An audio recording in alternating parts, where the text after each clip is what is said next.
तरुण चुग जी और वंदी संजय कुमार जी से कि आप पहले ये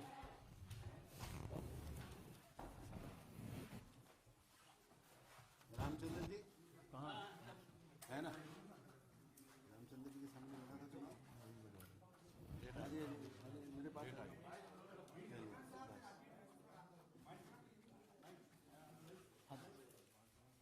आ जाना भाई, इधर आ जाना।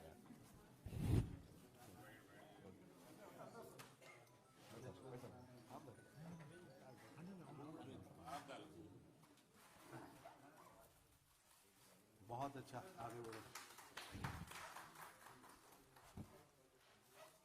पकड़िए भाई अपना। अरविंद जी चलो सर।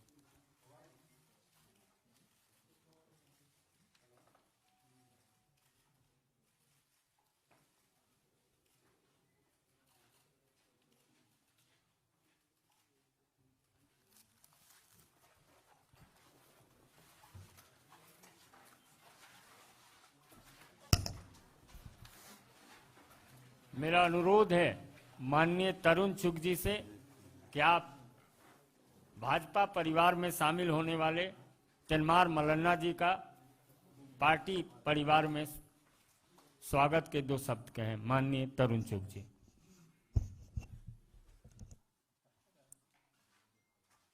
आप सबके जैसे ही एक पत्रकार तेलंगाना के अंदर एक बहुत बड़ी आवाज नवीन कुमार, जिनको तखल्लुस 3 मार मलाना, ये पेशे से पत्रकार हैं और एक ऐसे पत्रकार हैं जो जब लाइव होते हैं तो 1.75 लाख लोग इनके साथ एक्टिव जुड़ते हैं। अपने पत्रकारिता के माध्यम से लोगों के जीवन में एक जगह बनाने वाले,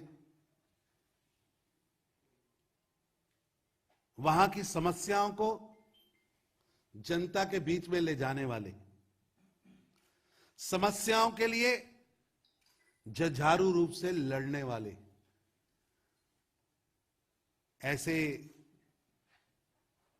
शख्सियत के, ऐसे अनुभव के मालिक नवीन जी का भारतीय जनता पार्टी में मैं स्वागत करता हूं। और नवीन जी 3 मार मलाना जो पेशे से पत्रकार हैं, मेरे को याद है कि अगर आंदोलन खड़ा करना हो तो कलम उठाइए, अगर देश के अंदर जागृति लानी हो तो कलम उठाइए, ये एक पुरानी कहावत है। और उन्होंने तेलंगाना के अंदर टीआरएस की, केसीआर नेतृत्व की जो सरकार है, उनकी लूट खसूट, वंशवाद, भ्रष्टाचार, परिवारवाद, उसके खिलाफ कलम उठाई और कलम उठाई। और उस कलम, उस पत्रकारिता, उस आवाज के साथ तेलंगाना के लाखों लोग जुड़ गए। जैसे लोग सुबह न्यूज़पेपर का इंतजार करते हैं, फर्स्ट न्यूज का मीडिया में इंतजार करते हैं, आजकल तो फ्लैश न्यूज का इंतजार रहता है, वैसे ही तेलंगाना की युवा जनता 3 मार मलाना की न्यूज का इंतजार करती है। वो कब लाइव होगा, क्या विषय लेगा, और फिर छात्र, विद्यार्थी, आम नवयुवक उसको फॉलो करता।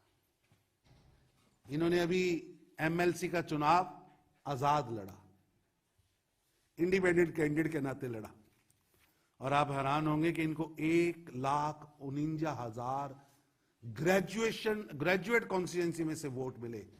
यानी तेलंगाना के 1,49,000 वरंगल, खम्मम, नालगोंडा ग्रेजुएट कॉन्स्टिट्यूएंसी के नौजवानों ने, पढ़े लिखे लोगों ने इनको वोट डाला, एक बहुत बड़ी शख्सियत, लेकिन इन्हें पत्रकार होने का, सच्चे पत्रकार होने का, कलम की आवाज उठाने का, वहां की जनता की मुद्दे उठाने का बहुत बड़ी सजा मिली। क्योंकि केसीआर के भ्रष्टाचार को नंगा करना है तो आपको लाठी भी खानी पड़ेगी, आपको जेल भी जाना पड़ेगा, आपको पुलिस का उत्पीड़न भी करना पड़ेगा, सहना पड़ेगा। संजय बंडी जी हमारे साथ बैठे हैं, इन्होंने एक विशाल पैदल यात्रा की शुरुआत की है, 200 दिन की पैदल यात्रा। आज के युग में जब दुनिया व्हाट्सएप और मेल पर है, ऐसे समय में जब कोई स्कूटर मोटरसाइकिल पे सब्जी लेने जाता है, ऐसे समय में जनता के बीच गांव-गांव जाने के लिए तेलंगाना की सरकार के खिलाफ, तेलंगाना की जनता की आवाज को बुलंद करने के लिए यात्रा निकाली। और आप हैरान होंगे क्योंकि दक्षिण की खबर यहां कम छपती है, इनके ऊपर कितने हमले हुए, कितनी गाड़ियां जली, इनको पुलिस ने कितना पीटा। हमारी यात्रा के अंदर चलने वाले हर व्यक्ति को, हमारे वहां 4 सांसद हैं, 4 सांसद को आप गूगल पर सर्च करिए, चारों के 4 सांसद, इवन कैबिनेट मंत्री किशन रेड्डी वहां से आते हैं, उनके ऊपर भी किस तरह हमले होते हैं। हमारे अरविंद जी वहां एमपी हैं, अपने लोकसभा क्षेत्र के अंदर घूमने जाना है, भैंसा जाना चाहते हैं, पुलिस जाने नहीं देती, अत्याचार करती। आज बापूराव जी वहां 4थे सांसद हमारे, आज वहां कोर्ट की तारीख भुगत रहे हैं क्योंकि जन आंदोलन में जनता के मुद्दों को उन्होंने उठाया। हमारे जो विधायक हैं, हर विधायक पर पर्सनल केसेस डाले जा रहे हैं, उन पर पुलिस केसेस रजिस्टर्ड किए जा रहे हैं। आज नवीन कुमार उर्फ 3 मार मलाना का यहां शामिल होने के पीछे, आप सबके पास लाने के पीछे एक रीजन है कि तेलंगाना की सरकार के अत्याचार की आवाज दिल्ली तक पहुंचे। तेलंगाना की धरती पर हो रहे लोगों पर अत्याचार की आवाज, तेलंगाना की जनता के दुख की आवाज, तेलंगाना के शासन द्वारा किए जा रहे भ्रष्टाचार की आवाज दिल्ली में पहुंचे और पूरे देश के लोगों को पता चले कि एक तरफ श्री नरेंद्र मोदी जी का गरीब हितकारी शासन है, एक तरफ नरेंद्र मोदी जी का जीरो करप्शन वाला शासन है, एक तरफ नरेंद्र मोदी जी का गरीब के घर पर रसोई गैस, शौचालय, गरीब के घर पर उसको नया मकान देना, उसको इंश्योरेंस देना, मेडिकल देना, गरीब हितकारी शासन है, जीरो टॉलरेंस और करप्शन का शासन है। और तेलंगाना के अंदर आज भी एक तानाशाह गद्दाफी की तरह तेलंगाना के लोकतंत्र को धज्जियां उड़ा रहा है। और आप हैरान होंगे कि इनके ऊपर 38 पुलिस केस डाले गए, और पुलिस केस भी ऐसे डाले गए कि पहले पुलिस केस में इनको जमानत मिलती थी, अभी ये जमानत पर बाहर नहीं आते थे, इन पर दूसरा केस डाला जाता था। 9 बार जमानत हुई, और जमानत के मिलने से और जेल के बाहर आने से पहले नया केस डाल दिया जाता था। ये 3 मार मलाना नवीन कुमार तेलंगाना शासन की अत्याचार की जीती जागती कहानी कहने के लिए आज आपके पास आए हैं। और जन समर्थन इनके पास क्या है वो आपको मैं बता रहा हूं कि इंडिपेंडेंट चुनाव लड़ते हैं तो 1,49,000 49,000 लोग, वो भी ग्रेजुएट, इनके साथ खड़े होते हैं। ये तेलंगाना का एक चित्र मैंने आपके सामने रखा है। और झूठी पॉलिटिक्स, झूठ की पॉलिटिक्स, वहां के एससी भाइयों के साथ अत्याचार की पॉलिटिक्स, वहां के किसानों के साथ झूठ की पॉलिटिक्स, और जनता के टैक्स की पैसा जो जनता के लिए, गरीबों के विकास के लिए लगना चाहिए, उसकी लूट की कहानी आप सबको तेलंगाना जाकर देखनी चाहिए।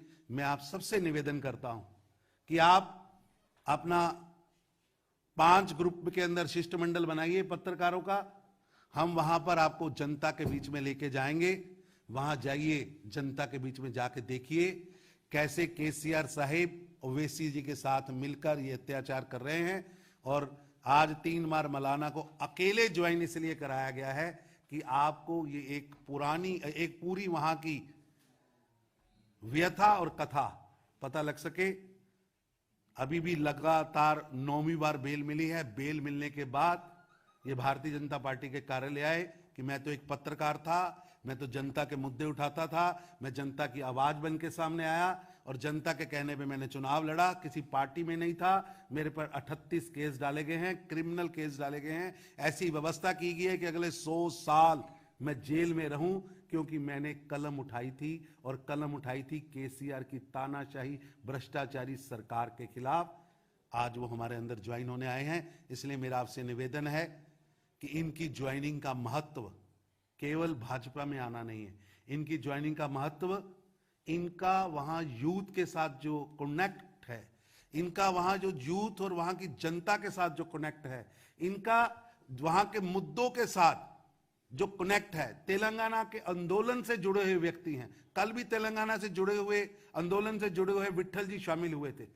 हमें लगता होगा कि वो राजनेता नहीं है, लेकिन ये वो लोग हैं जो तेलंगाना, बंगारू तेलंगाना बनाने के लिए अपना जीवन, अपनी पढ़ाई, अपना परिवार, अपना कारोबार सब छोड़कर तेलंगाना के लिए लगे थे और उस संघर्ष को 2014 को एक पुड़ाव पर पहुंचाया था। लेकिन क्या पता कि पुड़ाव के बाद शासन तेलंगाना का ऐसे हाथों में आ जाएगा जो लूटेगा। इस लूट की कहानी, अत्याचार की कहानी तीनमार मलाना जी आपके सामने रखने आए हैं। और मैं आपको ये बताऊं कि ये सब इनको चुनाव लड़ने के बाद केस डाले गए। जब तक ये पत्रकार के नाते लिख रहे तो टारगेट में थे इन पर केस डालने। जन समर्थन देखा, इनकी कलम देखी तो इनको अंदर डाला। इसलिए मैंने इनका एक परिचय कराया है और मैं इनसे मैंने पूछा कि आप भाजपा क्यों ज्वाइन करना चाहते हैं। तो उन्होंने कहा कि भाजपा क्योंकि नरेंद्र मोदी जी का एक व्यक्तित्व है। देश के अंदर, विश्व के अंदर भारत की साख मोदी जी के आने के बाद बढ़ी है। नरेंद्र मोदी जी गरीबों के लिए काम कर रहे हैं। नरेंद्र मोदी जी मेरा जो मिशन एज ए पत्रकार मैंने शुरू किया था, जन समस्याओं को हल करने का, जीरो टॉलरेंस ऑन करप्शन का, उसको वो पूरा कर रहे हैं। इसलिए मैं नरेंद्र मोदी जी के साथ जुड़ना चाहता हूं। नरेंद्र मोदी जी की पार्टी भारतीय जनता पार्टी के साथ जुड़ना चाहता हूं। इसलिए संजय बंडी जी के पास गए, अरविंद जी के पास गए और ये इनको भाजपा कार्यालय में लेकर आए हैं। और कल भी ये इसलिए नहीं आए कि कल भी इनकी कोर्ट की तारीख थी। अब सोचिए 30 दिन महीने के होते हैं, 38 केस डाले हैं ताकि आदमी एक दिन के लिए भी तेलंगाना की अदालत से बाहर ना आ सके। ये दो बातें मैंने आपके सामने लाई। मैं इनका स्वागत करता हूं। इन्होंने भारतीय जनता पार्टी की सदस्यता ज्वाइन की है। जो भारतीय जनता पार्टी ने तेलंगाना में एक आंदोलन शुरू किया है बंगारू तेलंगाना बनाने का, एक स्वच्छ तेलंगाना बनाने का, भ्रष्टाचार मुक्त तेलंगाना बनाने का, गरीबों के घर पे उजाला करने वाला तेलंगाना बनाने का, उसको संजय बंडी जी के नेतृत्व में भारतीय जनता पार्टी का हर कार्यकर्ता उस आंदोलन में शामिल है। आपको हैरानगी होगी कि आज भी पेट्रोल के दाम अभी कम नहीं ना हुए, कल हुए नहीं हुए। आज भी भारत के अंदर सबसे ज्यादा पेट्रोल के दाम तेलंगाना में है और तेलंगाना के मुख्यमंत्री जनता के मध्य आके कहते हैं नहीं कम करूंगा। इतनी तानाशाही। हुजूराबाद में चुनाव था, उनकी ही पार्टी के finance minister, health minister party छोड़ के भाजपा में आए। तानाशाही के कारण हमने टिकट दिया, चुनाव लड़े, तो उन्होंने वहां के लोगों की तुलना कुत्ते से की, जूती से की और वहां की जनता ने उनकी तानाशाही को हराया है। मैं उसकी कथा आपके सामने लेके आया हूं, उसकी कहानी आपके सामने लेके आया हूं। मैं तीनमार मलाना जी का स्वागत करता हूं। वो भारतीय जनता पार्टी में आए हैं और भारतीय जनता पार्टी के आंदोलन में एक मुख्य भूमिका में काम करेंगे, ऐसा उन्होंने कहा है। जो मुद्दे हम वहां उठा रहे हैं, जो नरेंद्र मोदी जी की सोच के मुद्दे हैं, गरीबों के हित के मुद्दे हैं, वो उनके साथ जुड़ेंगे, ऐसा उन्होंने आज सदस्यता ज्वाइन करते समय अपने मन के उद्गार स्पष्ट किए हैं। मैं संजय मयूख जी से कहूंगा कि कार्रवाई को आगे करें। मेरा विनम्र निवेदन है अपने लोकप्रिय प्रदेश अध्यक्ष माननीय संजय बंदी जी से कि आप भी स्वागत के दो शब्द। అందరికీ నమస్కారం. పెద్దలు తరుచు గారు మా జాతీయ ప్రధాన కార్యదర్శి తెలంగాణ ప్రభారి అనేక విషయాలు స్పష్టం చేయడం జరిగింది. ముఖ్యంగా తీన్మార్ మల్లన్న గారు తెలంగాణ రాష్ట్రంలో ఒక ప్రశ్నించే గొంతుగా ప్రజల ఆధారభావాల చూరగొన్నటువంటి ఒక వ్యక్తి తీన్మార్ మల్లన్న గారు.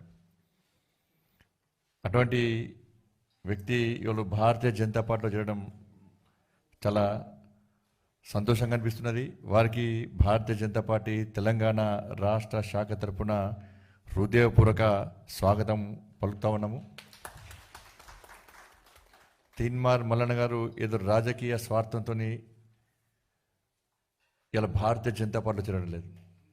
ఇవాళ దేశంలో నరేంద్ర మోడీ గారి నేతృత్వంలోని భారతీయ జనతా పార్టీ ప్రభుత్వం అవినీతి రహిత ప్రభుత్వంగా, ఏ ఒక్క ఆరోపణ లేకుండా పేద ప్రజల కోసం పనిచేస్తున్న ప్రభుత్వం దేశంలో పాలిస్తుంటే, తెలంగాణ రాష్ట్రంలో దానికి భిన్నంగా ఒక రాక్షస ప్రభుత్వం, ఒక కుటుంబ ప్రభుత్వం, ఒక అవినీతి ప్రభుత్వం రాజ్యం వెళ్తున్న విషయాన్ని గుర్తించిన సందర్భంలో ఎట్టి బస్సులో రాక్షస ప్రభుత్వానికి కుటుంబ పాలనకు అంతమొందించాలని చెప్పి ఒక ఆలోచనతో వాళ్ళ తీన్మార్ మల్లన్న గారు అనేక రోజులుగా అనేక సంవత్సరాలుగా పోరాటం కొనసాగిస్తున్న తరుణంలో జీర్ణించుకోలేని రాక్షస రాష్ట్ర ముఖ్యమంత్రి ఈరోజు అనేక విధాలుగా పోలీస్ కేసులతోని భయభ్రాంతులకు గురి చేసే ప్రయత్నం చేసినప్పుడు కూడా నేను ఎంచుకున్న దారిని పక్కకు పోయే ప్రసక్తి లేదు, తప్పకుండా లక్ష్యం నెరవేర్చాలి. అనేక మంది త్యాగాల ఫలితంగా తెలంగాణ రాష్ట్రాన్ని సాధించుకున్నాం. ఆ అమరవీరుల యొక్క త్యాగాలు నెరవేర్చాలంటే తప్పకుండా ఉద్యమిస్తా, ఉధృతంగా ముందుకు పోతాని చెప్పి ఎంచుకున్న దారిలో పయనిస్తున్నటువంటి వ్యక్తి తీన్మార్ మల్లన్న గారు. మేమే చాలా సందర్భాల్లో బాధపడ్డాం. ఇన్ని కేసులు పెట్టి కేసు బెయిల్ వచ్చినాక బయటికి వచ్చే ప్రయత్నం చేస్తే తిరిగి కేసులు పెట్టడం, బెయిలబుల్ కేసులో కూడా నాన్ బెయిలబుల్ ఏ విధంగా మనం రిమాండ్ చేస్తారో ఆ విధంగా చిత్రహింసలు పెట్టే ప్రయత్నం చేసినటువంటి సందర్భంలో భారతీయ జనతా పార్టీ అనేక సందర్భాల్లో వారికి అండగా ఉంది. ఒకటి ప్రజలు కోరుకుంటున్న వ్యక్తి, ప్రజలు ఆదరిస్తున్న వ్యక్తి, ప్రజలు అభిమానిస్తున్న వ్యక్తి, ఒక ఉద్యమకారుడు, ఒక నిక్కార్సైన తెలంగాణవాది. కాబట్టి ఈరోజు తప్పకుండా తెలంగాణ ఉద్యమకారులకు వేదికగా భావిస్తున్నటువంటి భారతీయ జనతా పార్టీలో నరేంద్ర మోడీ గారి నేతృత్వంలోని భారతీయ జనతా పార్టీలో చేరడమే ఇవాళ మంచి ఆలోచన అని చెప్పి భావించి ఈరోజు వారు భారతీయ జనతా పార్టీ రావడం చాలా సంతోషం. తప్పకుండా ఉద్యమకారులు ఏదైతే ఆలోచనతో తెలంగాణ రాష్ట్రాన్ని కష్టపడి సాధించుకున్నామో దానికి భిన్నంగా తెలంగాణ రాష్ట్రంలో ఏ విధంగా దుర్మార్గ పాలన కొనసాగుతుందో ఈ పాలన అంతమొందించాలంటే అది భారతీయ జనతా పార్టీ ద్వారా మాత్రమే సాధ్యమని చెప్పి నమ్మి విశ్వాసంతో భారతీయ జనతా పార్టీకి చేరుతున్నారు. నిన్న విఠల్ గారు అదే ఉద్దేశంతో వారు కూడా ఏం రాజకీయ ఆలోచనలు, ఏ విధంగా స్వార్థ రాజకీయాలు, వీళ్ళు నిజమైన రాజకీయ నాయకులు కాదు, వాళ్ళు ఉద్యమకారులు, ప్రజల కోసం పనిచేసే వ్యక్తులు వాళ్ళందరూ కూడా పోరాట పట్టిమగలు ఉన్నటువంటి వ్యక్తులు వాళ్ళందరూ కూడా. కాబట్టి అలాంటి పోరాట పట్టిమ ఉన్నటువంటి వ్యక్తులు ఇవాళ లక్ష్య సాధన కోసం ఇలా భారతీయ జనతా పార్టీ చేరుతారు. తప్పకుండా వాళ్ళ విశ్వాసాన్ని వమ్మయ్యకుండా మీ ఏ ఆశయం కోసం, ఏ లక్ష్యం కోసం భారతీయ జనతా పార్టీ చేరుతారు. తప్పకుండా మీ అందరి ఆలోచన వరకు రాబోయే రోజుల్లో కూడా భారతీయ జనతా పార్టీ ఇదే పందాన్ని కొనసాగిస్తాం. ఎట్టి పక్షంలో రాక్షస పాలన అంతమొందిస్తాం, దుర్మార్గ పాలన చెరమగీతం పడతాం. ఈ కేసీఆర్ కుటుంబ పాలనను తెలంగాణ రాష్ట్రం నుంచి తప్పకుండా తరిమి కొడతామన్న విషయాన్ని ఈ సందర్భంగా స్పష్టం చేస్తూ ఉద్యమకాలకు మరొకసారి అప్పీల్ చేస్తున్నాం. రండి, భారతీయ జనతా పార్టీ చేయండి, కాషాయం నీడ చేయండి. తప్పకుండా తెలంగాణ రాష్ట్రంలో ప్రజాస్వామ్య తెలంగాణ నిర్మాణం కోసం భారతీయ జనతా పార్టీ చేపడుతున్న ఈ మహోద్యమంలో పాల్గొనాల్సిందిగా అందరికీ విజ్ఞప్తి చేస్తూ మరొకసారి తీన్మార్ మల్లన్న గారికి భారతీయ జనతా పార్టీకి సగర్వంగా ఇవాళ స్వాగతం పలుకుతూ ముగిస్తున్నాను. భారత్ మాతా కీ జై. मेरा विनम्र निवेदन होगा, अपने तेलंगाना के चर्चित सांसद और लोकप्रिय सांसद अरविंद धर्माधिकारी जी से, धर्मपुरी जी से कि आपको संबोधित करें. माननीय अरविंद धर्मपुरी जी. माननीय तेलंगाना के प्रभारी राष्ट्रीय महामंत्री श्री तरुण चुग जी, अध्यक्ष तेलंगाना के भाजपा के बंडी संजय जी और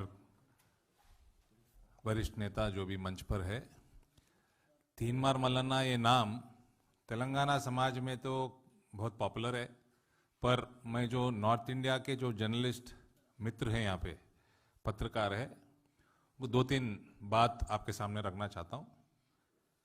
ये ऐसे व्यक्ति है,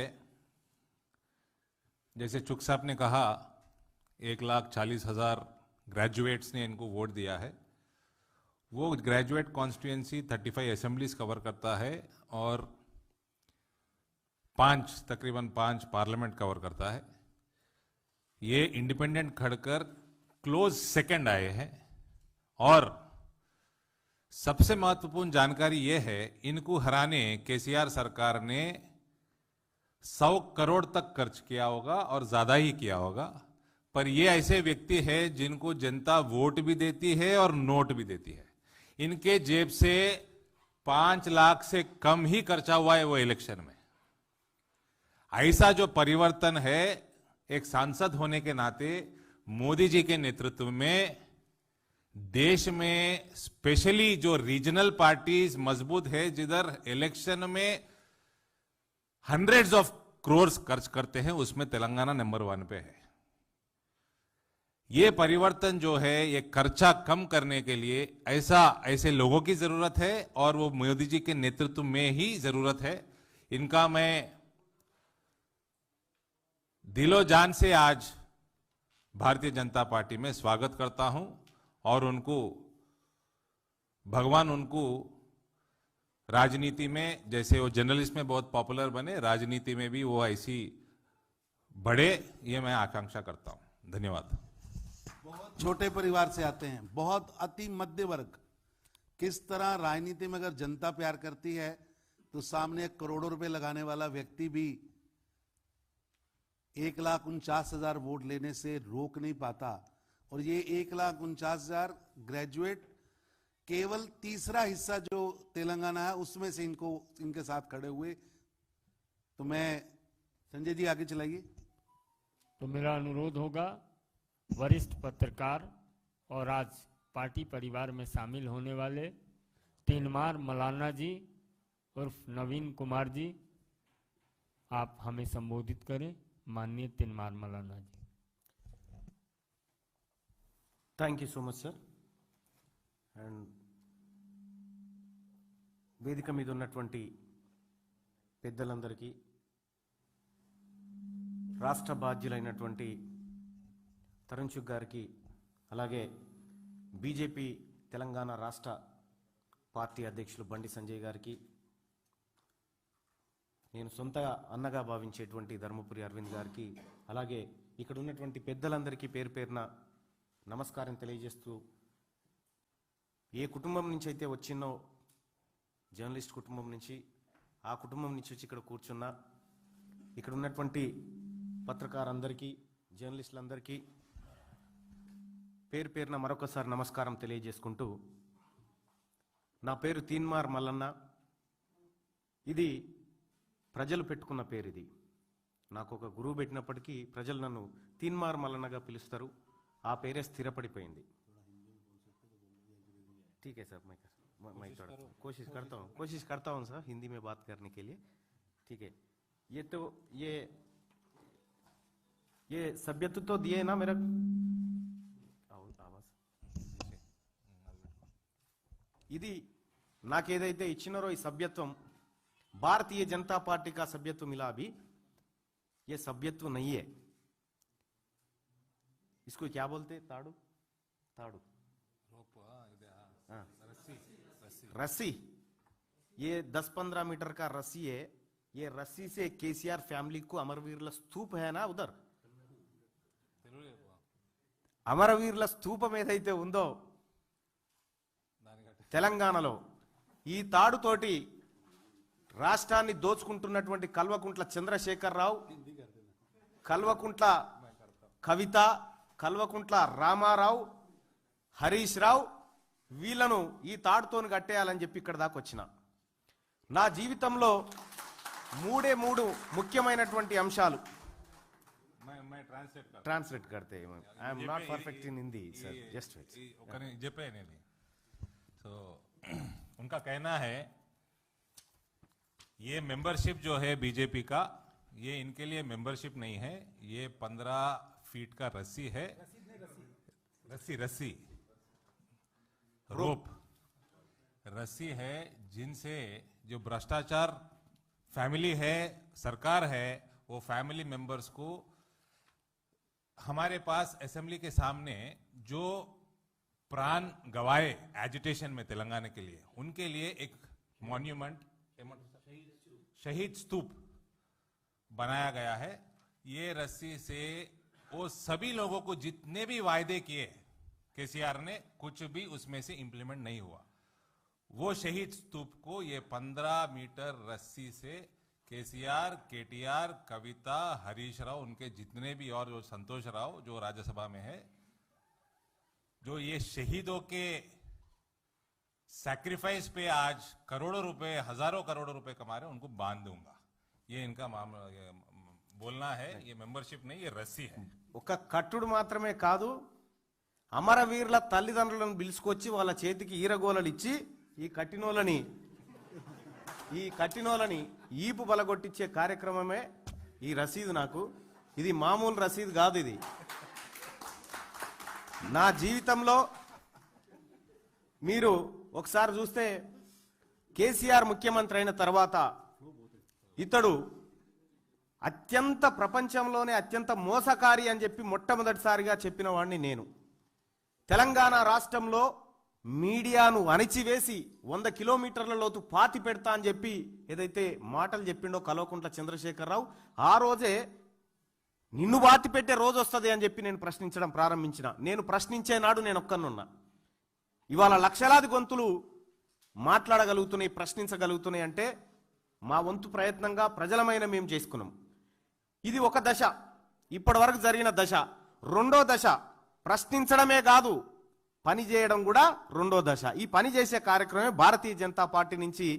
ఈ తాడు భారతీయ జనతా పార్టీ దగ్గర ఉంది కాబట్టి ఢిల్లీకి వచ్చి కూర్చున్నా.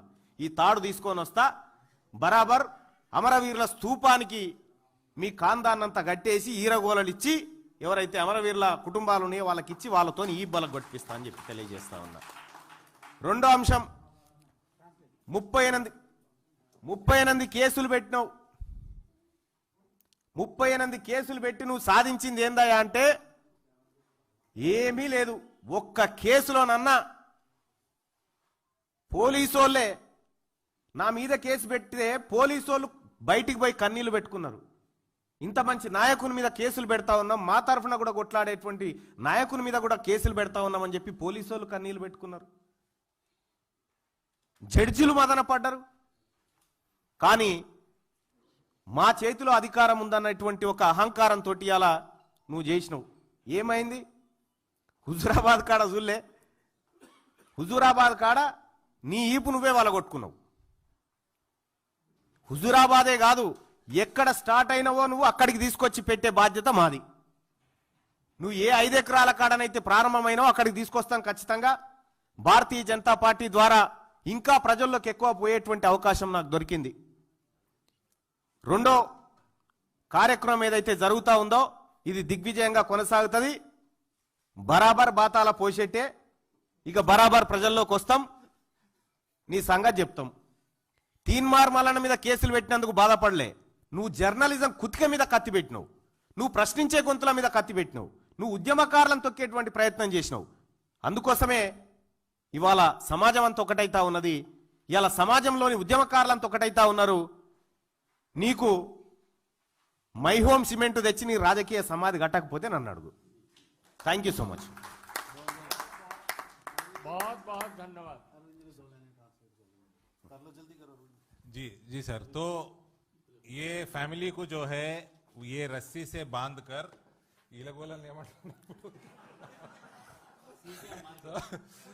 सीटियां मारते हुए जो हंटर मिलते हैं हमारे पास थोड़े पोतराज, वो हंटर से कभी ओकेशनली वो होता है, वो हंटर से जो फैमिलीज है जिनके बच्चे गुजर गए तेलंगाना एजुटेशन में, वो फैमिली से ये फैमिली केसीआर के फैमिली को वो हंटर से मार पड़ेंगे.